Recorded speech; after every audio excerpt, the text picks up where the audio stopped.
मेरा नाम गोविंद है और मैं एक मध्य वर्गीय परिवार से हूं, जहां सपनों की उम्र छोटी और जिम्मेदारियों का कद बहुत बड़ा होता है। इंस्पेक्टर साहब, ऊपर वाले से डरिए। ये सब सरासर झूठ है। मेरी आवाज में साफ कंपकपी थी और आंखों में बेबसी तैर रही थी। हथकड़ी लगे हाथ जोड़कर जब मैंने विनती की तो इंस्पेक्टर ने नफरत भरी नजर से मेज पर रखा डंडा उठाया और उसे मेरी तरफ घुमाते हुए गरजा, ये नाटक बंद कर और सच सच बता, कब से लोगों को ये जहर बेच रहा है? हमें सब पता चल चुका है। लैब की रिपोर्ट भी तेरे खिलाफ जाएगी। मैं लाचार होकर अपनी पत्नी की तरफ देखने लगा। वो कमरे के कोने में खड़ी कांप रही थी। उसकी आंखों में डर भी था और मुझ पर अटूट भरोसा भी। मैंने भराई आवाज में कहा, सर, मेरी माँ गवाह है। हमने कभी कोई गलत काम नहीं किया। ये किसी की साजिश है। मेरी बात पूरी भी नहीं हुई थी कि एक सिपाही ने कॉलर पकड़कर मुझे जोर से झटका और बोला, चल अंदर। बहुत देखे हैं तेरे जैसे मासूम। आज तेरी जमानत कराने वाला कोई नहीं आएगा। अगले ही पल मैं हवालात की सलाखों के पीछे जमीन पर गिरा पड़ा था और मेरी आंखों के आगे अंधेरा छाने लगा। तभी थाने के बाहर किसी बड़ी सरकारी गाड़ी के टायरों की तेज आवाज गूंजी। मुझे नहीं मालूम था कि वह गाड़ी मेरी बर्बादी का तमाशा देखने आई है या मेरी किस्मत बदलने, लेकिन इतना तय था कि उस रात के बाद गोविंद पहले जैसा कभी नहीं रहने वाला था। मेरे पिताजी बचपन से ही दूध का कारोबार करते थे। यही हमारा पुश्तैनी काम था और घर की रोटी दाल उसी की कमाई से चलती थी। शहर के रिहायशी इलाके के छोटे से बाजार में उनकी एक सादी सी दुकान थी। रोज सुबह वह अंधेरा रहते उठते अपनी पुरानी मोटरसाइकिल लेकर पास के गांवों में जाते, वहां से ताजा और शुद्ध दूध इकट्ठा करते, बड़े ड्रमों में भरते और फिर शहर लाकर दुकानों पर सप्लाई करते। बचपन से मैं उन्हें यही मेहनत करते देखता आया था। चेहरे पर थकान के बावजूद मुस्कान रहती थी। वे अक्सर कहते, गोविंद बेटा, मेहनत का काम है लेकिन बरकत भी इसी में है। मैंने 12वीं की परीक्षा ही पास की थी कि अचानक हमारे घर पर दुखों का पहाड़ टूट पड़ा। पिताजी को दिल का दौरा पड़ा और वो हमेशा के लिए छोड़कर चले गए। घर में मातम छा गया। मैं इकलौता बेटा था और मुझसे छोटी 4 बहनें थी। अंतिम संस्कार के बाद जब घर की चौखट पर सन्नाटा छा गया तो मुझे महसूस हुआ कि जिम्मेदारियों का भारी बोझ मेरे कंधों पर आ गिरा है। माँ गहरे सदमे में थी और बहनें सहमी हुई निगाहों से मुझे देख रही थी। माँ ने आंसू भरी आंखों से मेरा माथा चूमकर कहा, गोविंद बेटा, अब तुम ही इस घर के सहारे हो। मैंने उनका हाथ थामकर भरोसा दिलाया, जब तक मैं जिंदा हूँ आपको और मेरी बहनों को किसी चीज की कमी नहीं होने दूंगा। मैंने पिताजी का काम संभालने का फैसला किया। कुछ रिश्तेदारों ने सलाह दी कि पढ़ा लिखा हूँ, नौकरी कर लूं, लेकिन मुझे पता था कि मामूली नौकरी से घर का खर्च और 4 बहनों की शादी की जिम्मेदारी निभाना आसान नहीं होगा। अगले ही दिन मैंने पिताजी की दिनचर्या अपना ली। सुबह तड़के उठता, दूध के बड़े बड़े बर्तन मोटरसाइकिल पर बांधता और कच्ची सड़कों से होकर गांवों की ओर निकल जाता। कड़ाके की ठंड हो या चिलचिलाती गर्मी, मैंने कभी काम से जी नहीं चुराया। गांव गांव से दूध इकट्ठा कर ताजा ड्रम भरकर लाता और दुकान पर बैठ जाता। बाजार के लोग मुझे पिताजी की परछाई कहते थे। जगदीश चाचा, जो पास की दुकान चलाते थे, अक्सर मुस्कुराकर कहते, गोविंद, तू बिल्कुल अपने बाप पर गया है। वही ईमानदारी, वही लगन। मुझे अपने इस काम पर गर्व था। ये हमारा पुश्तैनी व्यवसाय था। मेरे दादाजी भी यही काम करते थे। किसी के आगे हाथ फैलाने से बेहतर मुझे मेहनत करना मंजूर था। मेरी नीयत साफ थी, लेकिन कारोबार भी अच्छा चल रहा था। दूध में पानी मिलाना तो दूर, पानी का छींटा तक नहीं मारता था। वक्त पंख लगाकर उड़ता चला गया। देखते ही देखते कई साल बीत गए। ऊपर वाले की कृपा से मेरा कारोबार पहले से कई ज्यादा बढ़ गया। मेहनत, ईमानदारी और साफ नीयत का फल मुझे खुलकर मिलने लगा था। मैंने धीरे धीरे अपनी 2 बड़ी बहनों की शादियां पूरे सम्मान और सादगी के साथ अच्छे घरों में कर दी। दोनों अपने अपने परिवार में खुश थी और जब भी मायके आती तो उनके चेहरे की चमक देखकर मेरे दिल को सुकून मिलता था। अब घर में सिर्फ मैं, माँ और 2 छोटी बहनें रह गई थी। तीसरे नंबर वाली बहन की सगाई भी शहर के ही एक प्रतिष्ठित परिवार में तय हो चुकी थी। रिश्ता हमें अच्छा लगा था। लड़का पढ़ा लिखा था, घर ठीक ठाक था और सबसे बड़ी बात, उन्होंने शुरुआत में सादगी से शादी करने की बात कही थी। हम सब खुश थे और उसकी शादी की तैयारियों के लिए मैं दिन रात मेहनत करके पैसा जोड़ रहा था। एक रात खाना खाने के बाद माँ धीरे धीरे मेरे पास आई। उनके चेहरे पर थकान तो थी, लेकिन आंखों में संतोष भी था। उन्होंने मेरे सर पर प्यार से हाथ फेरा और बोली, गोविंद बेटा, तुमने अपने पिता की कमी कभी महसूस नहीं होने दी। तुमने अपनी जिम्मेदारियां बहुत अच्छे से निभाई, अपनी बहनों को इज्जत से उनके घर विदा किया। अब मेरी एक इच्छा है, मैं चाहती हूँ कि तुम्हारे सर पर भी सेहरा सजे, मेरे जीते जी तुम्हारा घर बस जाए। मैं हल्का सा मुस्कुराया। माँ की बात सुनकर दिल भर आया, लेकिन मैंने संयम से कहा कि माँ, अभी बहुत काम बाकी है। पहले इन दोनों छोटी बहनों का फर्ज पूरा कर लूं, उनके हाथ पीले कर दूं, फिर मैं अपनी शादी के बारे में सोचूंगा। आप बस मुझे दुआ दीजिए कि मेरी हिम्मत कभी कमजोर ना पड़े। माँ की आंखें नम हो गई। उन्होंने कहा, जीते रहो बेटा, भगवान तुम्हें और तरक्की दे। तुम जैसे बेटे हर किसी को नहीं मिलते। कारोबार दिन ब दिन बढ़ रहा था। मेरी दुकान पर सुबह से शाम तक ग्राहकों की भीड़ लगी रहती। लोग दूर दूर से सिर्फ इस भरोसे पर दूध लेने आते कि गोविंद के यहाँ मिलावट नहीं होती। कई ग्राहक तो खुलेआम कहते, आजकल कौन इतना ईमानदार है। दूध में पानी मिलाना तो आम बात है, पर गोविंद का दूध आंख बंद करके ले सकते हैं। ये सुनकर मुझे गर्व भी होता और जिम्मेदारी का एहसास भी। घर का खर्च आराम से चल रहा था, बहनों की शादी के लिए पैसे भी जुड़ रहे थे और माँ के चेहरे पर भी सुकून लौट आया था। जिंदगी पटरी पर थी, लेकिन शायद किस्मत को कुछ और ही मंजूर था। धीरे धीरे तीसरे नंबर वाली बहन के ससुराल वालों का व्यवहार बदलने लगा। शुरू में उन्होंने छोटी मोटी मांगे रखी। कभी कहा कि शादी में मेहमान ज्यादा आएंगे, इंतजाम अच्छा होना चाहिए। कभी कहा कि कुछ खास तोहफे देने होंगे। हमने बिना बहस किए जितना बन पड़ा पूरा किया, लेकिन कुछ ही महीनों में उनकी मांगों का सिलसिला बढ़ता गया। बातों बातों में इशारे होने लगे कि आजकल तो लोग दहेज में मोटरसाइकिल देते हैं। लड़की की इज्जत का सवाल है, समाज में नाम होना चाहिए। हम समझ रहे थे कि बात किस तरफ जा रही है, लेकिन उम्मीद थी कि शायद शादी नजदीक आते आते सब ठीक हो जाएगा।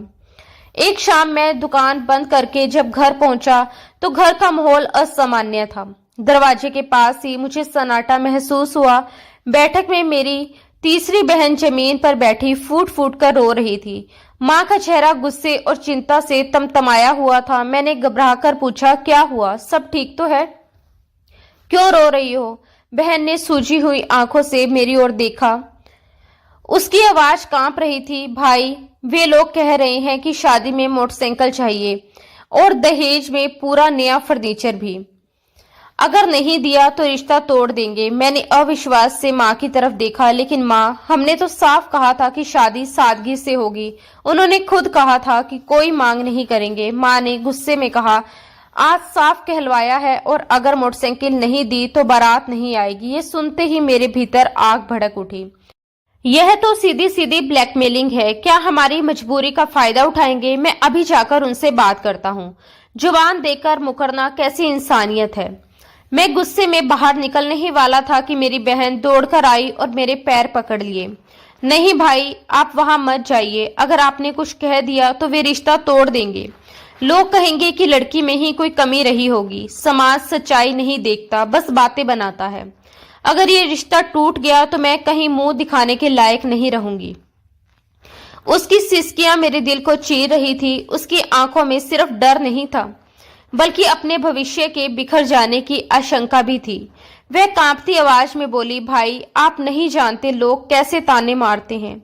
कहते हैं जरूर लड़की के चरित्र में कमी होगी, तभी रिश्ता टूटा। कोई हमारी मजबूरी नहीं समझेगा। उस पल में पत्थर की तरह खड़ा रह गया। एक तरफ मेरा आत्मसम्मान था, जो दहेज जैसी गंदी प्रथा के आगे झुकना नहीं चाहता था। दूसरी तरफ मेरी बहन की इज्जत और उसका भविष्य था, जिसे समाज की कठोर निगाहों से बचाना भी जरूरी था। माँ चुपचाप आंसू पोंछ रही थी। घर की दीवारें भी जैसे हमारे दुख की गवाह बन गई थी। मैं भीतर ही भीतर टूट रहा था, क्योंकि मुझे समझ नहीं आ रहा था कि सही क्या है और जरूरी क्या। और मेरी बहन बार बार यही कह रही थी कि अगर ये मंगनी भी टूट गई तो मैं कहीं मुंह दिखाने के काबिल ही नहीं रहूंगी। मैं वहीं जैसे पत्थर सा हो गया था। सामने बहन के आंसू थे, उसकी कांपती हुई आवाज थी और उसके टूटते हुए सपने का डर था। दूसरी तरफ मेरी अपनी मजबूरियां थी जिनका बोझ मैं पहले से ही ढो रहा था। मैं बहनों की पिछली शादियों के लिए बैंक से कर्ज ले चुका था, कुछ पैसे दोस्तों से उधार लिए थे और अभी तक वह पुराना कर्ज पूरी तरह चुकाया भी नहीं था। ऐसे में ये नई मांग मेरे गले में फंदे की तरह पड़ गई थी। माँ ने बहन को कंधों से पकड़कर उठाया और सख्त आवाज में बोली, बेटी, ये तेरा इकलौता भाई है, इसकी जान लेगी क्या? अगर आज मोटरसाइकिल दे दी तो कल कार मांगेंगे, परसों मकान मांगेंगे। लालची लोग हैं, इनका पेट कभी नहीं भरता। ऐसे घर में रिश्ता करने से बेहतर है लड़की कुंवारी ही बैठी रहे। लेकिन बहन रोते हुए बोली, माँ, आप नहीं समझती, अब बहुत देर हो चुकी है। अगर ये रिश्ता टूट गया तो लोग क्या क्या कहेंगे। मैं बदनामी सह नहीं पाऊंगी, मैं खुद को खत्म कर लूंगी। उसके शब्द मेरे सीने पर हथौड़े की तरह पड़ रहे थे। मैं अंदर से टूट रहा था। मैंने गहरी सांस ली, खुद को संभाला और उसके सर पर हाथ रखकर कहा, रो मत पगली, तेरा भाई अभी जिंदा है, तुझे तेरी खुशियां मिलेंगी। वो मोटरसाइकिल मांगते हैं ना, मैं दूंगा उन्हें मोटरसाइकिल। बस तेरा घर बच जाए, इससे ज्यादा मुझे कुछ नहीं चाहिए। माँ ने घबराकर मेरा बाजू पकड़ लिया। गोविंद, पागल हो गया है क्या? कहां से लाएगा इतने पैसे? मैंने जबरन मुस्कुराने की कोशिश की ताकि आंखों की नमी छुपा सकूं। माँ ऊपर वाला है ना कहीं से इंतजाम हो जाएगा। आप बस शादी की तैयारियां कीजिए, कल ही जाकर मोटरसाइकिल बुक करवा दूंगा। उस रात मैं छत पर लेटा आसमान को देखता रहा। तारों से भरा आकाश था, लेकिन मेरे भीतर अंधेरा था। नींद कोसों दूर थी। मेरे पास कोई ठोस योजना नहीं थी सिवाय इसके कि मैं और कर्ज ले लूं। मैं जानता था कि ये रास्ता खतरनाक है, लेकिन बहन का रोता हुआ चेहरा मुझे कोई और विकल्प देखने ही नहीं दे रहा था। अगले दिन मैं बाजार के एक बड़े साहूकार के पास गया। उसने भारी ब्याज पर पैसे देने की हामी भरी। कागज पर दस्तखत करते वक्त मेरा हाथ कांप रहा था। मैं जानता था कि अगर कारोबार में जरा सी भी गड़बड़ हुई तो मैं बुरी तरह फंस जाऊंगा, लेकिन उस वक्त मेरे लिए बहन की इज्जत सबसे ऊपर थी। मैंने कर्ज लेकर मोटरसाइकिल खरीदी और ससुराल वालों को दे दी। शादी धूमधाम से हो गई। बहन विदा होकर चली गई। घर में फिर से शांति आ गई, लेकिन मेरे माथे पर चिंता की लकीरें और गहरी हो गई। अब हर महीने की किश्त, घर का खर्च, माँ की दवाइयां और छोटी बहनों की पढ़ाई, सब मिलाकर बोझ बढ़ता जा रहा था। मैं सुबह से रात तक काम करता, लेकिन मन हमेशा हिसाब किताब में उलझा रहता। एक दोपहर मैं दुकान पर बैठा रजिस्टर देख रहा था। गर्मी बहुत तेज थी, ग्राहक भी कम थे। रजिस्टर में लाल स्याही से लिखे उधार और कर्ज के आंकड़े जैसे मेरा मजाक उड़ा रहे थे। मैं माथा पकड़कर बैठा था और तभी मुझे एहसास हुआ कि कोई सामने खड़ा है। मैंने नजर उठाई तो लगभग 5 साल का एक बच्चा मेरे सामने खड़ा था। उसके कपड़े मैले कुचैले थे, पांव में टूटी चप्पल थी, चेहरे पर धूल और आंसू की लकीरें थी। वह सिसकते हुए बोला, अंकल, थोड़ा दूध दे दीजिए, बहुत भूख लगी है। उस समय मेरा मन भारी था। एक पल को लगा कि उसे डांट कर भगा दूं। मैं खुद कर्ज में डूबा था और ये एक और मुसीबत सामने खड़ी थी। लेकिन जब मैंने उसकी आंखों में देखा तो वहां भूख से ज्यादा बेबसी थी। वह मासूम चेहरा मेरे दिल को छू गया। मैंने पूछा, बेटा, तुम्हारे माँ बाप कहाँ हैं? मैं दुकान से बाहर आया तो थोड़ी दूरी पर एक खंबे के साए में एक औरत खड़ी थी। उसने पुरानी चादर से खुद को ढका हुआ था और नजरें झुकी हुई थी। वह शायद शर्म के कारण आगे नहीं आ रही थी। उसकी आंखों में झिझक और मजबूरी साफ दिख रही थी। वह एक माँ थी जो अपने बच्चे की भूख से हारकर अपनी झिझक निगल चुकी थी। मेरे भीतर का इंसान जाग उठा। मैं तुरंत अंदर गया, एक प्लास्टिक की थैली में ताजा दूध भरा, साथ में बिस्किट का एक पैकेट लिया और बाहर आ गया। मैंने बच्चे के हाथ में दूध और बिस्किट रख दिए। उसके चेहरे पर जो चमक आई वह किसी खजाने से कम नहीं थी। वह दौड़कर अपनी माँ के पास गया। मैं भी उनके पास पहुंचा। औरत मुझे देखकर घबरा गई और दुपट्टे से चेहरा और ढक लिया। कांपती आवाज में बोली, भाई साहब, ऊपर वाला आपका भला करे, मैं भीख नहीं मांगती, बस बच्चे भूखे थे, पैसे मिलते ही आपका उधार चुका दूंगी। मैंने नरम स्वर में कहा कि बहन, इसे उधार मत कहिए, ये इस बच्चे का हक है। जब भी जरूरत हो दुकान से दूध ले जाइए, बच्चे भूखे नहीं रहने चाहिए। वो औरत मुझे ढेरों दुआएं देती हुई वहां से चली गई। पता नहीं क्यों उस दिन 1 किलो दूध देकर मुझे जो सुकून मिला वह शायद लाखों रुपए कमाकर भी नहीं मिलता। जैसे दिल पर रखा भारी बोझ हल्का हो गया। मैं वापस दुकान पर आकर बैठ गया और मेरे चेहरे पर हल्की सी मुस्कान थी। पास वाले दुकान का लड़का हैरानी से मुझे देख रहा था। उसने पूछा, कौन थी वो गोविंद भाई? मैंने सामान्य ढंग से कहा, पता नहीं, कोई जरूरतमंद लग रही थी। तभी पास वाले दुकानदार ने धीरे से बताया कि वह एक विधवा औरत है। कुछ महीने पहले उसके पति की दुर्घटना में मौत हो गई थी। पास ही किराए के छोटे से कमरे में रहती है। 2 छोटे बच्चे हैं, कोई सहारा नहीं। लोगों के घरों में काम करके गुजारा करती थी, पर शायद इन दिनों काम भी छूट गया है। ये सुनकर मेरा दिल भर आया। मुझे अपने पिता के गुजर जाने के बाद के दिन याद आ गए। फर्क बस इतना था कि हमारे पास दुकान थी, मेहनत का सहारा था। उसके पास तो कुछ भी नहीं था। उसी समय मैंने तय कर लिया कि रोज उसके बच्चों के लिए 1 किलो दूध भिजवाऊंगा। मैंने अपने दुकान के लड़के को बुलाकर कहा कि कल से हर सुबह सबसे पहले उनके घर दूध पहुंचा देना, और खबरदार जो पैसे मांगे अगर पूछे तो कह देना कि बच्चों के लिए भेजा है। वह हैरान हुआ। मुफ्त में? मैंने कहा कि हाँ, इसे भलाई समझो, ऊपर वाला देख रहा है। शायद उन बच्चों की दुआ से हमारी भी मुश्किलें आसान हो जाए। उस दिन से ये मेरा नियम बन गया। रोज 1 किलो दूध उनके घर जाता। कभी कभी ब्रेड या बिस्किट भी भिजवा देता। मुझे इससे जो सुकून मिलता वो अनमोल था। लेकिन घर में हिसाब देना भी जरूरी था। माँ बहुत सख्त थी। रोज शाम को दूध का पूरा हिसाब लेती और जो पैसे बचते उन्हें कर चुकाने के लिए अलग रख देती। कुछ दिनों बाद उन्होंने पैसों में कमी देख ली। गोविंद, आजकल पैसे कम क्यों ला रहे हो? दूध कम बिक रहा है या कहीं और खर्च हो रही हैं? मैं घबरा गया, पर सच छिपा नहीं सका। मैंने बताया कि मैं एक विधवा के बच्चों को दूध भिजवाता हूँ। माँ हैरान रह गई। हमारे सर पर इतना कर्ज है और तू मुफ्त में दूध बांट रहा है। पहले अपना घर संभाल। उनकी बात गलत नहीं थी, पर मेरा दिल भी गलत नहीं मान रहा था। मैंने हाथ जोड़कर कहा कि माँ, 2 बच्चों का पेट भर रहा हूँ, ऊपर वाला सब ठीक करेगा। माँ नाराज रही, लेकिन मैंने दूध भेजना बंद नहीं किया। जब भी सोचता कि वे बच्चे पेट भरकर दूध पी रहे होंगे तो मेरे दिल को अजीब सी ठंडक मिलती। मुझे क्या पता था कि मेरी ये छोटी सी भलाई आगे चलकर मेरी जिंदगी में कितना बड़ा मोड़ लेकर आएगी।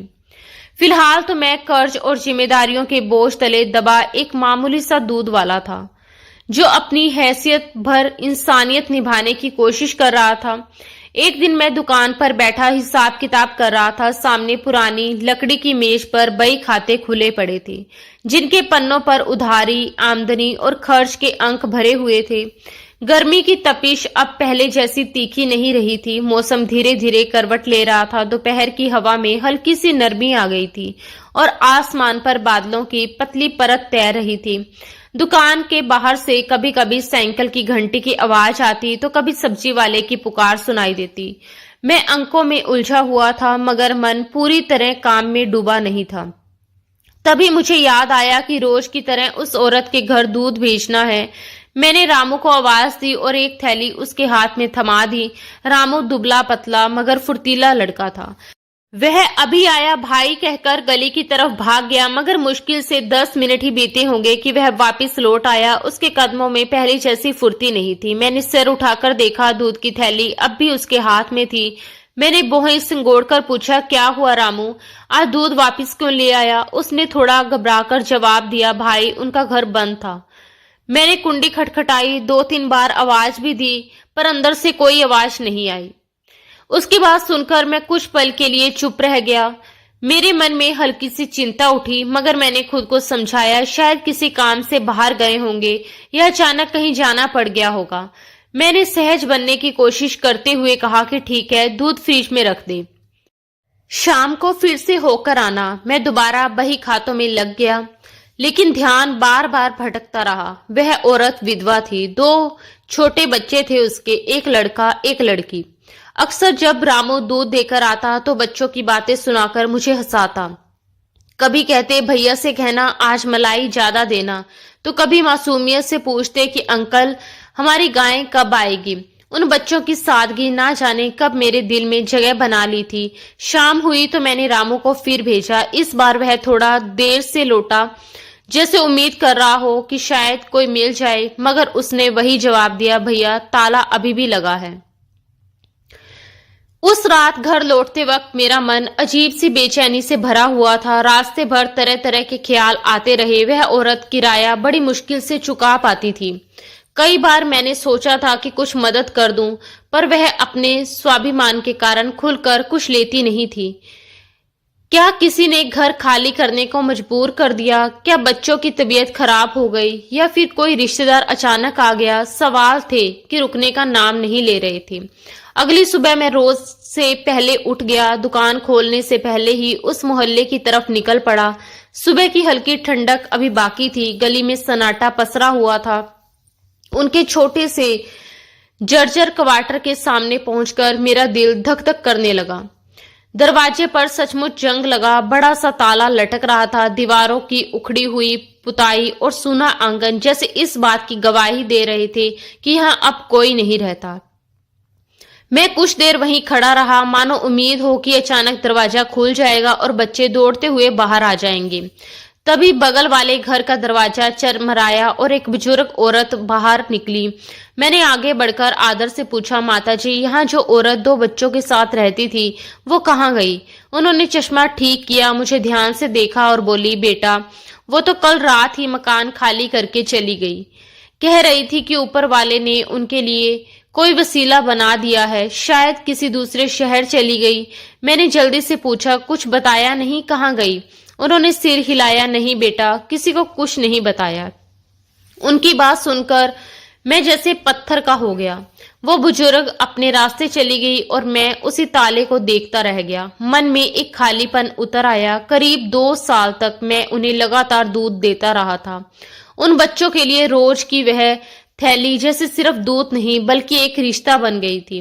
उनका यूं अचानक बिना बताए चले जाना मुझे भीतर तक चुभ गया। लगा जैसे मेरी कोई जिम्मेदारी अधूरी रह गई हो। क्या मुझे पहले ही उनकी हालत समझकर कुछ बड़ा कदम उठाना चाहिए था? क्या वे किसी मजबूरी में चुपचाप चले गए? मन में अपराध बोझ सा घर करने लगा। दिन बीतते गए। शुरुआत में हर सुबह उस गली से गुजरने का मन करता, मगर फिर काम की व्यस्तता बढ़ती चली गई। दुकान पर ग्राहकों की भीड़ बढ़ने लगी थी। मिलावट के दूध का दौर था। हर कोई पानी मिलाकर बेच रहा था। लोग सस्ता लेने के चक्कर में धोखा खा रहे थे। मैंने ठान लिया था कि चाहे मुनाफा थोड़ा कम हो, पर दूध शुद्ध ही बेचूंगा। धीरे धीरे लोगों को फर्क समझ आने लगा। मैंने यहाँ का दूध भरोसे की निशानी बन गया। ग्राहक दूर दूर से आने लगे। कई पुराने ग्राहक अपने रिश्तेदारों को भी साथ लाते। रामू भी अब पहले से ज्यादा जिम्मेदारी समझने लगा था। वह खुद ध्यान रखता था कि कहीं दूध में जरा सी भी कमी न रह जाए। समय ने रफ्तार पकड़ी और महीने सालों में बदल गए। उस औरत और उसके बच्चों की याद धीरे धीरे धुंधली पड़ने लगी, मगर पूरी तरह कभी मिट नहीं पाई। कभी कभी किसी बच्चे की आवाज सुनकर मुझे उनका चेहरा याद आ जाता। फिर मैं खुद को समझाता कि शायद सचमुच ऊपर वाले ने उनके लिए कोई बेहतर रास्ता खोल दिया होगा। कारोबार में तरक्की होने लगी थी। मैंने हर उधारी समय पर चुकाई, खर्चों को संभाला। धीरे धीरे हालात बदलते गए। 3 साल के भीतर मैंने ना सिर्फ बहन की शादी वाला पूरा कर्ज उतार दिया, बल्कि बैंक में अच्छी खासी रकम भी जमा करा ली थी। बहनें अब अपने अपने घरों में खुश थी। उनके ससुराल वाले भी अब पहले जैसे ताने नहीं मारते थे, क्योंकि उनके लालची मुंह बंद करने का इंतजाम मैं खुद कर चुका था। शादी के समय जो लोग छोटी छोटी बातों पर तिरछी नजर डालते थे, वही अब इज्जत से बात करते थे। जब भी मैं मिलने जाता, वो खातिरदारी में कोई कमी नहीं रखते। ये सब देखकर माँ के चेहरे पर सुकून आ जाता था। एक रात खाना खाने के बाद हम आंगन में चारपाई पर बैठे थे। हल्की हवा चल रही थी। माँ ने फिर वही पुरानी बात छेड़ दी, गोविंद, अब तो बहनें भी अपने अपने घर की हो गई हैं, कारोबार भी ठीक ठाक चल पड़ा है, अब मेरी भी सुनोगे? उन्होंने पानी का गिलास मेरी तरफ बढ़ाते हुए मुस्कुराकर कहा, मेरे इन सफेद बालों का भी कुछ इलाज कर लो। मैं समझ गया कि इशारा किस तरफ है। मैंने मुस्कुराकर गिलास लिया और उनके पांव दबाने लगा। मैं आपकी किसी बात को मना कर सकता हूँ क्या? आप जहां कहेंगी मैं शादी कर लूंगा, बस बहू ऐसी हो जो आपका ख्याल रख सके और इस घर को संभाल सके। माँ का चेहरा खिल उठा। उन्होंने जैसे पहले से सब तय कर रखा था। बोली, मैंने लड़की देख रखी है, नाम है मोनिका। बहुत सलीकेदार और संस्कारी बच्ची है। घर गरीब है मगर दिल के अमीर हैं। मुझे माँ की पसंद पर पूरा भरोसा था। कुछ ही दिनों में सादगी से शादी हो गई। ना ज्यादा शोर शराबा, ना फिजूल खर्चा, बस अपने लोग, कुछ रिश्तेदार और सादे रीति रिवाज। मोनिका जब दहलीज पार करके हमारे घर आई तो लगा जैसे घर में नई रोशनी आ गई हो। उसका स्वभाव इतना मधुर था कि उसने कुछ ही दिनों में सबका दिल जीत लिया। वो माँ का ख्याल अपनी माँ की तरह रखती, दवाइयों से लेकर खाने तक हर चीज का ध्यान रखती। मेरे लिए भी वह सच्ची जीवन संगिनी साबित हुई। मैं थका हारा घर लौटता तो उसके चेहरे की मुस्कान सारी थकान दूर कर देती। धीरे धीरे घर का माहौल सच में स्वर्ग जैसा लगने लगा। इधर कारोबार भी लगातार फैल रहा था। ग्राहकों की संख्या इतनी बढ़ गई कि दुकान छोटी पड़ने लगी। मैंने बगल वाली दुकान खरीद ली और उसे अपनी दुकान में मिला लिया। अब मेरी दुकान पहले से दुगनी बड़ी हो गई थी। शहर के बड़े दूध विक्रेताओं में मेरा नाम लिया जाने लगा। सुबह सुबह लंबी कतारें लगती। लोग कहते गोविंद के यहाँ का दूध भरोसे का है। मैं हर रात सोने से पहले ऊपर वाले का शुक्रिया अदा करता कि उसने मुझे इस मुकाम तक पहुंचाया। लेकिन कहते हैं ना, जब इंसान तरक्की करता है तो उसके दुश्मन भी पैदा हो जाते हैं। हमारे बाजार के कोने पर एक प्रॉपर्टी डीलर और होटल का मालिक था। नाम था सुरेंद्र। इलाके में उसका रौब चलता था। लोग उससे उलझने से बचते थे। उसकी नजर शुरू से ही मेरी दुकान पर थी। मेरी दुकान की लोकेशन बहुत कीमती थी, कमर्शियल नजरिए से बेहद अहम। वह वहां एक बड़ा प्लाजा बनाना चाहता था। कई बार उसकी नजरों में मैंने लालच की चमक देखी थी। एक दिन मैं दुकान पर बैठा था कि सुरेंद्र अपने 2 आदमियों के साथ अंदर आया। उसके मुंह में पान दबा था, चाल में घमंड और आंखों में अजीब सी ठंडक। और सुनाओ गोविंद, कारोबार कैसा चल रहा है? उसने कुर्सी खींचकर बैठते हुए पूछा। मैंने आदर से जवाब दिया, सब आपकी दुआ से ठीक चल रहा है सुरेंद्र साहब। पर भीतर कहीं हल्की सी घबराहट थी। वह जोर से हंसा। काफी फायदा उठा रहे हो आजकल, मुझे सब खबर रहती है। फिर थोड़ा झुककर बोला, दरअसल मैं एक सौदा लेकर आया हूँ। ये दुकान मुझे बेच दो, मार्केट वैल्यू से दुगनी कीमत दूंगा। इतने पैसे मिलेंगे कि शहर के किसी भी कोने में बंगला बना लोगे, आराम की जिंदगी जियोगे। मेरी दिल की धड़कन एक पल को थम गई। ये दुकान मेरे पिताजी की आखिरी निशानी थी। उन्होंने दिन रात मेहनत करके इसे खड़ा किया था। हर ईंट में उनका पसीना मिला था। मैंने शांत लेकिन दृढ़ आवाज में कहा, सुरेंद्र साहब, आप जानते हैं ये दुकान मेरे लिए सिर्फ कारोबार नहीं है, ये मेरे स्वर्गीय पिताजी की आखिरी याद है। मैं इसे बेचने का सोच भी नहीं सकता। माफ कीजिए, पर यह दुकान बिकाऊ नहीं है। मैंने नरमी से मगर पूरे मजबूती के साथ जवाब दिया था। सुरेंद्र साहब के चेहरे का रंग एकदम बदल गया।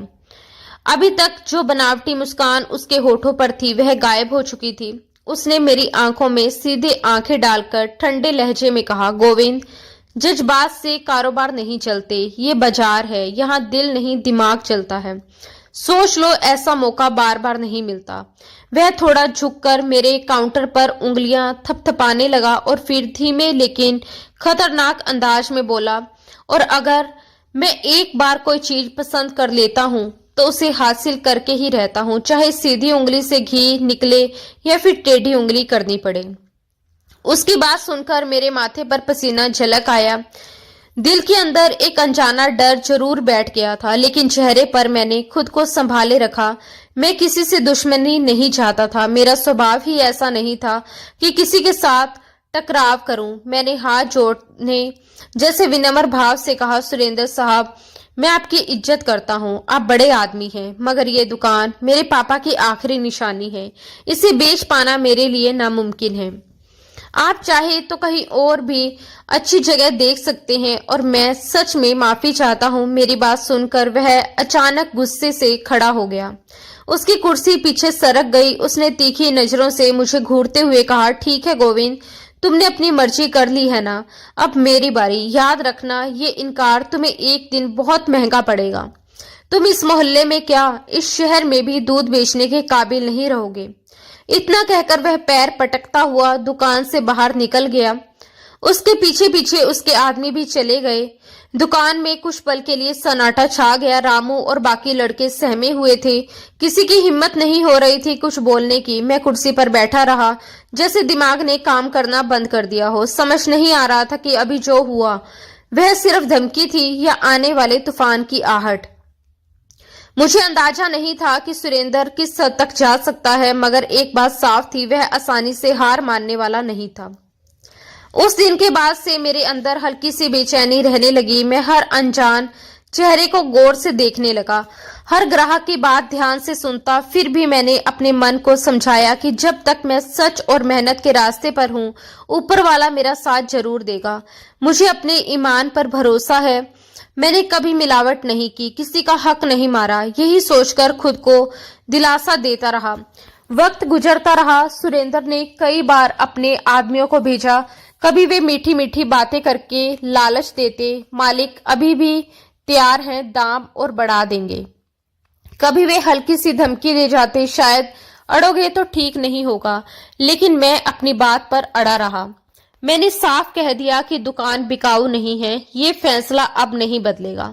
इसी बीच ऊपर वाले ने मेरे घर खुशियों की एक और सौगात भेजी। मोनिका ने एक प्यारी सी बेटी को जन्म दिया। जिस दिन वह मेरी उंगली पकड़कर मुस्कुराई, उस दिन लगा जैसे जिंदगी की सारी थकान मिट गई हो। माँ की आंखों में खुशी के आंसू थे। घर में जैसे उत्सव का माहौल था। बेटी के आने से घर की रौनक दुगनी हो गई।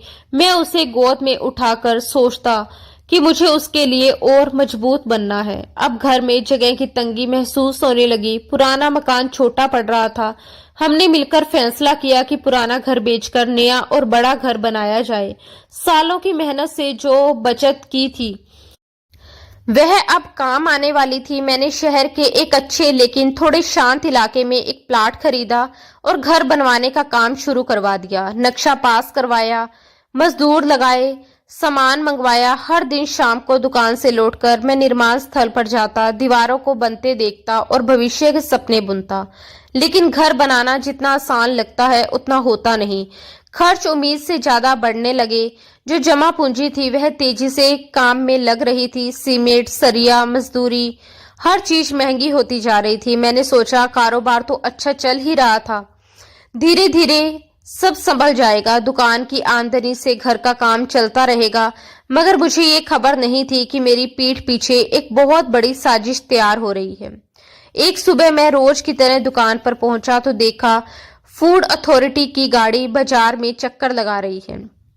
ऐसा पहले भी कई बार हो चुका था, इसलिए मैंने इसे सामान्य जांच समझकर ज्यादा ध्यान नहीं दिया। मैं अपने काम में लग गया। दूध तौलता, ग्राहकों के हिसाब करना, सप्लाई वालों से बात करना। दोपहर के करीब अचानक एक अजनबी आदमी दुकान पर आया। उसने हेलमेट पहना हुआ था और चेहरे पर मास्क लगा हुआ था, जिससे उसका चेहरा साफ दिखाई नहीं दे रहा था। उसकी आवाज भी थोड़ी बदली हुई सी लगी। उसने कहा कि भाई, मुझे शादी के लिए 50 किलो दूध चाहिए, लेकिन बिल्कुल शुद्ध होना चाहिए, जरा भी मिलावट नहीं। मैंने मुस्कुराते हुए जवाब दिया, भाई साहब, आप कैसी बातें कर रही हैं? हमारा दूध तो आप कहीं भी चेक करवा लीजिए। अगर पानी की एक बूंद भी निकली तो मैं खुद जुर्माना भर दूंगा। वह आदमी मुझे अजीब सी नजरों से देखता रहा, जैसे कुछ परख रहा हो। फिर बोला, ठीक है, मैं लेकर जाऊंगा, आप तैयार रहिएगा। इतना कहकर वह जल्दी से बाहर निकल गया। उसके जाने के बाद मेरा मन कुछ देर तक विचलित रहा, पर फिर मैं काम में लग गया। शाम को जब दुकान बंद करने लगा तो एक कोने में मुझे छोटी सी पॉलीथीन दिखाई दी। मैंने उसे उठाकर देखा तो उसमें सफेद रंग का कोई पाउडर था। मुझे समझ नहीं आया कि ये क्या है और यहाँ कैसे आया। शायद किसी ग्राहक का गिरा हुआ सामान होगा। ये सोचकर मैंने बिना ज्यादा ध्यान दिए उसे कूड़ेदान में फेंक दिया। बात आई गई हो गई और मैं घर लौट आया। उधर घर का निर्माण तेजी से चल रहा था। मजदूर दिन रात काम कर रहे थे। दीवारें खड़ी हो चुकी थी, छत डल चुकी थी। अब फिनिशिंग का काम बाकी था, लेकिन खर्चे उम्मीद से कई ज्यादा बढ़ गए थे। जो जमा पूंजी सालों की मेहनत से इकट्ठी की थी वह तेजी से खत्म होने लगी थी। हालत ये हो गई कि मुझे कुछ सप्लायरों के पेमेंट रोककर पहले मिस्त्रियों को पैसे देने पड़े ताकि घर का काम रुके नहीं। मेरा इरादा था कि अगले हफ्ते की बिक्री से सप्लायरों का हिसाब साफ कर दूंगा। धीरे धीरे हालात फिर वैसे ही तंग होने लगे जैसे सालों पहले थे। जिम्मेदारियों का बोझ, बढ़ते खर्च, ऊपर से सुरेंद्र की पुरानी धमकी, सब मिलकर मेरे दिमाग पर दबाव बना रहे थे। मैं चाहकर भी खुद को शांत नहीं रख पा रहा था। अब छोटी छोटी बातों पर भी चिड़चिड़ा हो जाता। मोनिका मुझे समझाती, आप इतना परेशान मत हुआ करिए, सब ठीक हो जाएगा। मगर एक मर्द के मन का बोझ वह कैसे समझ पाती। बाहर से मजबूत दिखने वाला आदमी अंदर से कितना टूटा हुआ हो सकता है, ये कोई नहीं जानता। और फिर वह मनहूस सुबह आ गई। मैं अभी नींद से ठीक से जागा भी नहीं था कि दरवाजे पर जोरदार धमाके होने लगे। इतनी तेज दस्तक कि पूरा मोहल्ला जाग जाए। मैं घबराकर बाहर भागा। दरवाजा खोला तो सामने पुलिस की गाड़ियां और फूड अथॉरिटी की टीम खड़ी थी। मेरा दिल जोर जोर से धड़कने लगा। एक इंस्पेक्टर ने सख्त आवाज में पूछा, कौन है गोविंद? मैंने हकलाते हुए कहा, जी मैं हूं। क्या बात है साहब, सब ठीक तो है? इंस्पेक्टर ने बिना कोई जवाब दिए सिपाहियों से कहा, पकड़ लो इसे और घर की तलाशी लो। खबर मिली है कि यहाँ घर में केमिकल वाला दूध तैयार किया जाता है। मेरे पैरों तले जमीन खिसक गई। साहब, आपको कोई गलतफहमी हुई है। हम तो शुद्ध दूध बेचते हैं, मिलावट से दूर रहते हैं। मैंने सफाई देने की कोशिश की, लेकिन मेरी बात सुनने वाला कोई नहीं था। पुलिस वाले घर में घुस गए। अलमारी, रसोई, स्टोर, हर जगह तलाशी लेने लगे। सामान इधर उधर फेंका जाने लगा। माँ और मोनिका डर से एक कोने में खड़ी थी। मेरी छोटी बेटी घबराकर रो रही थी। घर का सारा माहौल चीख पुकार और अफरा तफरी से भर गया। थोड़ी ही देर में एक सिपाही अंदर से खाली दूध के ड्रम और वही सफेद पाउडर की थैली लेकर बाहर आया। मेरी आंखें फटी की फटी रह गई। ये वही पाउडर था जो मुझे दुकान पर मिला था, जिसे मैंने कूड़ेदान में फेंक दिया था। पर ये यहाँ घर में कैसे पहुंचा? मेरा दिमाग सुन्न हो गया। सिपाही ने सबके सामने वो थैली लहराते हुए कहा, देखिए सबूत, इसी पाउडर को दूध में मिलाकर इसे गाढ़ा किया जाता है। मैं सदमे में पत्थर बन गया। मेरे घर में यह पाउडर किसने रखा, कब रखा? उसी पल मेरे दिमाग में सुरेंद्र की वह धमकी गूंज उठी, ये इनकार तुम्हें एक दिन बहुत महंगा पड़ेगा। क्या ये उसी की चाल थी? मैं लगभग चिल्ला पड़ा, साहब ये पाउडर मेरा नहीं है। मुझे नहीं पता यहाँ कैसे आया। मैंने जिंदगी में कभी मिलावट नहीं की। मुझे फंसाया जा रहा है। मैं इंस्पेक्टर के पैरों की तरफ झुकने ही वाला था कि एक सिपाही ने जोर से धक्का देकर मुझे पीछे कर दिया। इंस्पेक्टर ने घृणा से वह थैली मेरे चेहरे के सामने लहराई और कहा, अरे शरीफ बनने का नाटक मत कर। ये पाउडर आसमान से टपका है क्या? घर से बरामद हुआ है और अब भी झूठ बोल रहा है। तुम जैसे लोग ही समाज पर कलंक हो, जो कुछ पैसों के लिए मासूम बच्चों की जान से खेलते हो। मां रोते हुए आगे बढ़ी और हाथ जोड़कर बोली, साहब जी मेरे बेटे पर जुर्म मत कीजिए। ये तो चींटी को भी नुकसान नहीं पहुंचाता, ये जहर कैसे बेच सकता है? जरूर कोई गलतफहमी है या किसी दुश्मन की चाल। भगवान के लिए इसे छोड़ दीजिए। उनकी आवाज में ऐसी ममता और दर्द था कि पत्थर भी पिघल जाए। मगर उन वर्दी वालों के दिल शायद सच में पत्थर के बने हुए थे। इंस्पेक्टर ने माँ की तरफ देखा और सख्त आवाज में कहा, माँ जी आप साइड में हो जाइए, ये पुलिस का मामला है। फूड अथॉरिटी की टीम ने छापा मारा है और घर से सबूत बरामद हुए हैं। अब कानून अपना काम करेगा। उनकी आवाज में जरा भी नरमी नहीं थी। उससे पहले कि मैं अपनी पत्नी और बच्चों को दिलासा दे पाता, दो सिपाहियों ने मुझे बाजू से पकड़ लिया और लगभग घसीटते हुए बाहर खड़ी पुलिस जीप की तरफ ले जाने लगे। मोहल्ले के लोग जो कल तक मुझे इज्जत की नजर से देखते थे, आज घरों से बाहर निकल आए थे। कोई दरवाजे पर खड़ा था, कोई छत पर, कोई गली के मोड़ पर। सबकी आंखों में सवाल थे, शक था और कुछ की नजरों में साफ नफरत। मुझे ऐसा लगा जैसे मैं जीते जी मर गया हूँ। मोनिका दरवाजे की चौखट पकड़कर खड़ी थी। उसकी आंखों से आंसू रुक ही नहीं रहे थे। माँ अपने दुपट्टे में मुंह छुपाए रो रही थी और बार बार पुकार रही थी, मेरा बेटा, मेरा बेटा। उनकी आवाज मेरे सीने में चाकू की तरह चुभ रही थी। मगर मैं पूरी तरह बेबस था। मुझे हथकड़ी लगाकर पुलिस जीप के पीछे हिस्से में बिठा दिया गया। गाड़ी चल पड़ी। सलाखों के पीछे से मैं अपने घर को दूर होते देखता रहा, वही घर जिसे बनाने के लिए मैंने दिन रात एक कर दी थी। आज उसी घर से मुझे एक मुजरिम की तरह निकाला जा रहा था। मेरे दिमाग में सुरेंद्र का चेहरा घूम रहा था और उसकी आवाज गूंज रही थी। ये इनकार तुम्हें बहुत महंगा पड़ेगा। अब मुझे पूरा यकीन हो चुका था कि ये सब उसी की चाल है। जरूर उसके किसी आदमी ने वह पाउडर मेरे घर में ही रखवाया था ताकि मुझ पर झूठा केस बनाकर मेरी दुकान हड़प सके। थाने पहुंचते ही मुझे हवालात में बंद कर दिया गया। सीलन भरे दीवारें, बदबूदार फर्श और लोहे की ठंडी सलाखें, ये सब जैसे किसी और दुनिया का हिस्सा लग रहा था। मैंने कभी सोचा भी नहीं था कि मेहनत की कमाई करने का अंजाम मुझे इस तरह भुगतना पड़ेगा। थोड़ी देर बाद मुझे पूछताछ के लिए इंस्पेक्टर के कमरे में ले जाया गया। वह अपनी कुर्सी पर आराम से बैठा था और गर्म चाय की चुस्कियां ले रहा था। उसने तिरछी मुस्कान के साथ पूछा, तो बताओ कब से ये काम कर रहे हो और कितने लोग तुम्हारे साथ शामिल हैं? मैंने सिर झुकाकर कहा कि सर यकीन करिए ये सब झूठ है। मैं एक ईमानदार दूध बेचने वाला आदमी हूँ। ये सब सुरेंद्र की चाल है। वो मेरी दुकान खरीदना चाहता था, मैंने मना कर दिया, इसलिए उसने मुझे फंसाया है। आप जांच करवाइए, सब सच सामने आ जाएगा। इंस्पेक्टर जोर से हंस पड़ा जैसे मैंने कोई मजाक सुना दिया हो। वाह, बड़ी फिल्मी कहानी है। सुरेंद्र शहर का बड़ा आदमी है, वह तुम जैसे दूध वाले के पीछे क्यों पड़ेगा? झूठ मत बोलो, हमारे पास पक्के सबूत हैं। फूड अथॉरिटी की रिपोर्ट भी आ जाएगी, फिर साफ हो जाएगा कि तुम ही मुजरिम हो। पता नहीं कब से लोगों को जहर पिला रहे हो। मेरे पास कहने को शब्द नहीं बचे थे। मुझे समझ नहीं आ रहा था कि ये सब कैसे हो गया। एक शरीफ आदमी को गुनहगार बना दिया गया था। मैं गांव से शहर आया था ताकि मेहनत करके अच्छा जीवन बना सकूं। यहाँ कोई मेरा बड़ा जानने वाला नहीं था, ना कोई सिफारिश करने वाला। हम गरीब लोग हैं और गरीब की आवाज कौन सुनता है? उधर घर में कोहराम मचा हुआ था। मोनिका डरी हुई थी, बच्चों के चेहरे पर डर साफ दिखाई देता था। सबको यही चिंता थी कि अगर मैं जेल में रहा तो हमारा सब कुछ खत्म हो जाएगा। इज्जत, घर, कारोबार सब मिट्टी में मिल जाएगा। मैंने ठान लिया कि जमानत का इंतजाम करना ही होगा। माँ हिम्मत जुटाकर बाजार की तरफ निकल पड़ी।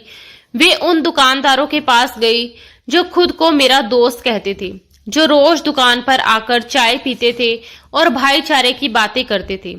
सबसे पहले वह जगदीश चाचा के पास गई, हाथ जोड़कर बोली, पुलिस मेरे बेटे को पकड़कर ले गई है। जमानत के लिए किसी की जरूरत है। आप तो उसे बचपन से जानते हैं, गवाही दे दीजिए, वह बेकसूर है। जगदीश चाचा ने नजरें चुरा ली और बोले, बहन जी मुझे भी यकीन नहीं हो रहा कि गोविंद ऐसा कर सकता है, लेकिन मामला पुलिस और फूड अथॉरिटी का है, मैं इसमें नहीं पड़ सकता। और पैसों की बात है तो हालात ठीक नहीं है, मेरे पास तो किराए देने के लिए भी पैसे नहीं। उनका ये जवाब माँ के दिल पर चोट की तरह लगा। माँ फिर दूसरे दुकानदार के पास गई जिसने कुछ दिन पहले ही मुझसे उधार लिया था। उन्होंने मुझसे भी मदद मांगी, उसने भी साफ मना कर दिया। जमाना बहुत खराब है, कौन सही है कौन गलत कहना मुश्किल है। मैं इस मामले में नहीं पड़ सकता। एक एक कर सबने हाथ खड़े कर दिए। जो लोग मेरे व्यवहार की मिसाल देते थे वही आज मुझे पहचानने से इनकार कर रहे थे। उस दिन माँ को समझ आ गया कि दुनिया मतलब की है। जब तक सब कुछ अच्छा चलता है तो लोग साथ रहते हैं, मगर बुरे वक्त में साया भी साथ छोड़ देता है। कोई भी ऐसा नहीं मिला जो मेरी जमानत करवा सके। आखिर थक हार कर माँ सीधे थाने पहुंच गई। गेट पर सिपाही ने उन्हें रोक लिया, लेकिन वे वहीं बैठकर रोने लगी। शायद उनकी हालत देखकर किसी को दया आ गई और उन्हें अंदर जाने दिया गया। जब मैंने हवालात की सलाखों के पीछे से माँ को अंदर आते देखा तो मेरा गला भर आया। उनकी चादर धूल से सनी हुई थी, चेहरा थकान और दुख से झुका हुआ। एक बेटे के लिए इससे बड़ा दुख और क्या होगा कि उसकी बूढ़ी माँ उसकी वजह से थाने के चक्कर काट रही हो। माँ सीधे इंस्पेक्टर के कमरे में चली गई। मैं हवालात की सलाखों के पीछे खड़ा कान लगाकर उनकी आवाज सुनने की कोशिश करने लगा। उनकी कांपती हुई आवाज साफ सुनाई दे रही थी, इंस्पेक्टर साहब मेरे बेटे को छोड़ दीजिए, मैं ऊपर वाले का वास्ता देती हूँ, हम गरीब लोग हैं, हमारी बद्दुआ मत लीजिए, मैं उसके लिए खुद जमानत की गवाही देने को तैयार हूँ। इंस्पेक्टर की कड़क आवाज आई, माँ जी ये कोई मामूली चोरी का केस नहीं है। आपके बेटे पर दूध में सेहत खराब करने वाले केमिकल मिलाने का आरोप है। फूड अथॉरिटी ने छापा मारा है और मौके से माल बरामद हुआ है। ऐसे मामलों में जमानत आसानी से नहीं मिलती। मां लगभग गिड़गिड़ा पड़ी, मेरा बेटा जेल में मर जाएगा साहब, वह बहुत शरीफ है, उसने आज तक किसी का 1 रुपया भी नहीं मारा। इंस्पेक्टर झुंझलाकर बोला, अगर ज्यादा शोर मचाया तो आपको भी लेडीज पुलिस के हवाले कर दूंगा। बाहर जाइए। ये सुनकर मां की हिचकियां बंध गई। कुछ ही पल बाद वे बाहर निकली। जब वे हवालात के सामने से गुजरी तो हमारी नजरें मिली। उनकी आंखों में नमी थी, चेहरा पूरी तरह टूट चुका था। उन्होंने धीमी आवाज में कहा, गोविंद बेटा, सबने मुंह फेर लिया, कोई भी मदद को तैयार नहीं है, अब बस ऊपर वाला ही चमत्कार कर सकता है। मैंने अपने आंसू रोकते हुए कहा, मां, मेरी फिक्र मत करिए, ऊपर वाला जरूर कुछ अच्छा करेगा। मां थाने के गेट से बाहर चली गई। शाम का अंधेरा धीरे धीरे हवालात में घिरने लगा। मैं दीवार से टेक लगाकर बैठ गया और ऊपर रोशनदार से दिखते आसमान को देखने लगा। मन ही मन प्रार्थना की कि हे भगवान, मैं बेकसूर हूँ, मैंने तो हमेशा भलाई की है, उस विधवा के बच्चों को दूध दिया, कभी किसी के साथ बेईमानी नहीं की। अगर यही भलाई का सिला है तो भी मुझे हिम्मत दे, पर इन जालिमों के रहमो करम पर मत छोड़। रात बहुत लंबी थी, नींद आंखों से कोसों दूर थी, भूख प्यास का एहसास भी खत्म हो चुका था। बस एक ही सवाल दिमाग में घूम रहा था, कल क्या होगा? क्या मुझे जेल भेज दिया जाएगा? क्या मेरा घर और दुकान बिक जाएंगे? सुरेंद्र की जीत का ख्याल मेरी हार से भी ज्यादा चुभ रहा था। अगली सुबह सूरज की हल्की किरणें रोशनदार से अंदर आई तो आंखों में जलन होने लगी। पूरी रात जागने से सिर भारी था। तभी एक सिपाही आया और सुलाखों का ताला खोलते हुए बोला, बाहर आ जाओ, तेरी किस्मत जाग गई। मैं हैरान रह गया, समझ नहीं आया कि क्या हो रहा है। क्या मुझे अदालत ले जाया जा रहा है या सीधे जेल? मैं बाहर आया तो देखा कि वही सिपाही जो कल तक मुझे धक्का दे रहा था, आज मुझे कुछ बदला बदला सा लग रहा था। उसके चेहरे पर घबराहट थी। उसने कुर्सी की तरफ इशारा करते हुए कहा, गोविंद साहब बैठिए। कल तक जो मुझे तू कहकर बुला रहे थे, आज आप कह रहे थे। मैंने घबराकर पूछा, क्या हुआ साहब, मुझे कहाँ ले जा रहे हैं? इंस्पेक्टर ने खुद पानी का गिलास मेरी तरफ बढ़ाया और बोला, कुछ नहीं, आपकी जमानत का मामला है, ऊपर से ऑर्डर आया है, बस थोड़ी कागजी कार्रवाई बाकी है, वह पूरी कर दीजिए। मेरे लिए ये किसी चमत्कार से कम नहीं था। कौन सा ऑर्डर? किसने जमानत करवाई? मेरा तो कोई बड़ा जानने वाला भी नहीं था। दिल में उम्मीद की एक छोटी सी किरण जगी। क्या सच में ऊपर वाले ने मेरी सुन ली? थोड़ी देर बाद इंस्पेक्टर ने कहा, अब आपकी जमानत हो गई है, आप जा सकते हैं। हथकड़ी खोल दी गई, मुझे थाने से बाहर लाया गया। जैसे ही मैं बाहर निकला, सामने एक बड़ी सरकारी गाड़ी खड़ी दिखाई दी। उसके आसपास पुलिस वाले आदर से खड़े थे। मेरा दिल तेज धड़कने लगा, जरूर कोई बड़ा अधिकारी आया है। तभी गाड़ी का पिछला दरवाजा खुला। एक सलीके से कपड़े पहने हुए अधिकारी बाहर उतरे। उनके कंधे पर चमकता हुआ बैज धूप में दमक रहा था, उनका रोब साफ झलक रहा था। इंस्पेक्टर, जो कल तक मुझे डांट रहा था, अब भीगी बिल्ली की तरह भागता हुआ आगे बढ़ा और अड़ी मिलाकर जोरदार सलाम ठोक दिया। वह एक महिला अधिकारी थी, उम्र लगभग 40 के आसपास, सादा लेकिन बेहद सलीकेदार साड़ी पहने हुए, कंधे पर चमकता हुआ स्टार लगा बैज धूप में चमक रहा था। उनके चेहरे पर ना रोब का दिखावा था, ना ही बनावटी नरमी, बस एक ठहरी हुई गंभीरता जो अपने आप में अधिकार जताती थी। इंस्पेक्टर तुरंत सीधा खड़ा हो गया। Good morning madam. उसकी आवाज में घबराहट साफ झलक रही थी। महिला अधिकारी ने एक नजर पूरे माहौल पर डाली, फिर सीधे मेरी तरफ देखा। आप गोविंद हैं? जी मैम। मेरी आवाज मुझे खुद अजनबी सी लगी।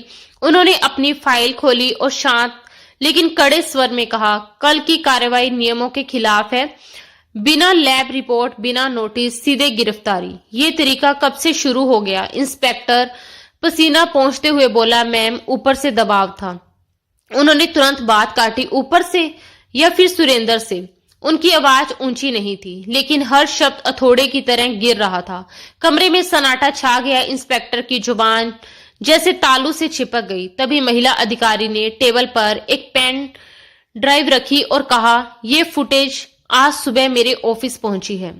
आपकी दुकान के पीछे वाली गली का सीसीटीवी वीडियो है। इसमें साफ दिख रहा है कि एक आदमी हेलमेट पहने हुए आपके घर में वही सफेद पाउडर रख रहा है। मेरे पैरों तले जमीन खिसक गई। मैम, ये फुटेज उन्होंने मेरी आंखों में देखते हुए कहा, आपकी पत्नी ने भेजी है। रात भर भागदौड़ करके उसने आसपास की दुकानों से ये रिकॉर्डिंग जुटाई और मेरे ऑफिस तक पहुंचाई। मेरी आंखें भर आई। मोनिका, जो घर में चुपचाप सहमी खड़ी थी, वह भीतर ही भीतर मेरे लिए लड़ाई लड़ रही थी। जिस वक्त मैं हवालात में उम्मीद छोड़ चुका था, वह सच्चाई की डोर थामे दौड़ रही थी। महिला अधिकारी ने इंस्पेक्टर की तरफ मुड़कर कहा, इस केस में सबूत गढ़ने, निर्दोष को फंसाने और बाहरी दबाव में काम करने की रिपोर्ट में आज ही भेज रही हूं और सुरेंद्र के खिलाफ साजिश और ब्लैकमेलिंग का केस दर्ज होगा। इंस्पेक्टर की आवाज गले में अटक गई। मैम, मैं अब कुछ कहने की जरूरत नहीं, उन्होंने शांत स्वर में कहा, लेकिन फैसला सुनाया जा चुका था। मुझे तुरंत रिहा कर दिया गया। कागजी कार्रवाई पूरी हो गई। मैं थाने से बाहर निकला। बाहर मोनिका खड़ी थी, थकी हुई, आंखों के नीचे काले घेरे, मगर चेहरे पर एक अजीब सा सुकून। माँ ने मुझे सीने से लगा लिया, जैसे किसी ने मुझे मौत के मुंह से वापस लौटा दिया हो। कुछ ही महीनों बाद सुरेंद्र की गिरफ्तारी हुई। जिस प्लाजा का सपना देखकर उसने मेरी दुकान हड़पने की कोशिश की थी, उसकी नींव कभी रखी ही नहीं जा सकी। वह मुझे मिट्टी में मिलाना चाहता था, मेरे लिए गड्ढा खोद रहा था, लेकिन कुदरत ने इंसाफ किया। वह खुद उसी गड्ढे में गिर पड़ा। सच ही कहा गया है, जो दूसरों का बुरा चाहता है, जो दूसरों के लिए गड्ढा खोदता है, एक दिन खुद उसी में गिरता है। बुराई चाहे कितनी भी ताकतवर क्यों ना लगे, आखिरकार अच्छाई ही जीतती है। मेरी दुकान आज भी वही है। हाँ, अब पहले से बड़ी हो गई है, मगर सादगी आज भी वैसी ही है। फर्क सिर्फ इतना है कि अब मैं ये बात बहुत अच्छी तरह समझ चुका हूँ। हर लड़ाई ताकत से नहीं जीती जाती। कुछ लड़ाइयां हौसलों की तपिश, सच्चाई की आग और एक मजबूत औरत की हिम्मत से जीती जाती है। यह सब हमारे साथ हुआ, और अगर उस दिन मोनिका हिम्मत ना करती, वह सबूत इकट्ठा करके उस महिला अधिकारी तक ना पहुंचती, तो शायद आज मेरी कहानी कुछ और ही होती। ये कहानी हमें एक गहरी और सच्ची सीख देती है कि इंसान की सबसे बड़ी पूंजी पैसा, ताकत, रुतबा या पहचान नहीं होती, बल्कि उसकी ईमानदारी, उसका सब्र, उसका चरित्र और सही समय पर सही लोगों पर किया गया भरोसा ही उसकी असली ताकत होती है। गोविंद की जिंदगी इस बात का जीता जागता उदाहरण है। एक साधारण सा दूध बेचने वाला व्यक्ति, जिसने कभी मिलावट का सहारा नहीं लिया, उसने मेहनत को ही अपना धर्म माना, जिसने अपने पसीने की कमाई से नाम कमाया, लोगों का विश्वास जीता, अपने परिवार को सम्मान के साथ जीने का अधिकार दिया, वही इंसान एक दिन झूठी साजिश का शिकार बना दिया गया। ये घटना हमें ये समझाती है कि सच्चाई का रास्ता कभी भी आसान नहीं होता। उस राह पर फूल कम और कांटे ज्यादा बिछे होते हैं। बार बार ठोकरें मिलती हैं, अपमान सहना पड़ता है, और कई बार ऐसे लगता है कि जैसे सच्चाई हार जाएगी, लेकिन अंततः वही रास्ता इंसान को उसकी असली मंजिल तक पहुंचाता है।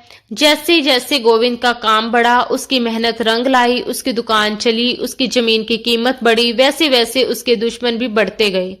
जब तक वह छोटा था, साधारण था, तब तक सब उसके अपने थे, लेकिन जैसे ही वह आगे बढ़ा, सुरेंद्र जैसे लोग सामने आ गए, जिनके लिए इंसानियत से ज्यादा मुनाफा मायने रखता था। ये समाज की कड़वी सच्चाई है कि कुछ लोग अपनी लालच में दूसरों की खुशियां छीनने से भी नहीं हिचकिचाते। ताकत और पैसे के दम पर वे कमजोर को दबाने की कोशिश करते हैं, लेकिन ये भी उतनी ही बड़ी सच्चाई है कि झूठ चाहे कितना भी चालाक क्यों ना हो, सच्चाई के सामने ज्यादा देर तक टिक नहीं सकता। इस कहानी का सबसे बड़ा और प्रेरणादायक पक्ष है एक औरत की ताकत। मोनिका एक शांत, सरल और घरेलू महिला थी। वह ना तो ऊंची आवाज में बोलने वाली थी और ना ही दुनिया से लड़ने वाली दिखती थी, लेकिन जब उसके पति पर संकट आया, जब उसके परिवार की इज्जत और अस्तित्व पर सवाल उठा, तब वही औरत चट्टान बनकर खड़ी हो गई। उसने रोकर हार मान लेना नहीं चुना, उसने हालात को कोसना नहीं चुना, बल्कि उसने सच की तलाश करना चुना। उसने सबूत जुटाए, रात रात भर भागदौड़ की, दरवाजे खटखटाए और आखिरकार सही अधिकारी तक पहुंचकर सच को सामने रख दिया। ये हमें सिखाता है कि औरत की ताकत उसकी आवाज की ऊंचाई में नहीं बल्कि उसके धैर्य, उसके साहस और उसके अडिग विश्वास में होती है। कई लड़ाइयां तलवार से नहीं बल्कि हिम्मत, समझदारी और संयम से जीती जाती है। माँ का किरदार भी इस कहानी में बहुत महत्वपूर्ण है। जब पूरा समाज दूरी बना लेता है, जब दोस्त किनारा कर लेते हैं, तब एक माँ ही होती है जो अपने बच्चों के लिए हर दरवाजा खटखटाती है। माँ की दुआ और बद्दुआ दोनों ही बहुत असरदार होती हैं। उसका विश्वास, उसकी प्रार्थना और उसका दर्द आसमान तक पहुंचता है। इस कहानी में माँ का संघर्ष हमें ये याद दिलाता है कि सच्चे रिश्ते वही होते हैं जो मुश्किल समय में साथ खड़े रहें। समाज का असली चेहरा भी यहाँ साफ दिखाई देता है। जो लोग कल तक साथ बैठते थे वही मुसीबत आते ही दूर हो गए। इससे ये सीख मिलती है कि रिश्तों की भीड़ में सच्चे लोगों को पहचानना जरूरी है। मतलबी रिश्तों की बजाय अपने कर्मों, अपनी नीयत और ऊपर वाले पर भरोसा रखना ही सही रास्ता है। अंत में इस कहानी की स्पष्ट सीख यही है कि जो दूसरों के लिए गड्ढा खोदता है वह एक दिन खुद उसी में गिरता है। बुराई चाहे कुछ समय के लिए ताकतवर दिखाई दे, लेकिन अच्छाई देर से ही सही जीतती जरूर है। हर जंग ताकत से नहीं जीती जाती, कुछ जंग सच्चाई, सब्र, हौसले और एक मजबूत साथी के साथ मिलकर ही जीती जाती है। दोस्तों, उम्मीद है आपको हमारी कहानी पसंद आई होगी। अगर अच्छी लगी हो तो वीडियो को लाइक करें, चैनल पर नए हैं तो सब्सक्राइब जरूर करें और नोटिफिकेशन बेल दबाएं ताकि अगली अपडेट सबसे पहले आपको मिले। धन्यवाद दोस्तों, राधे राधे।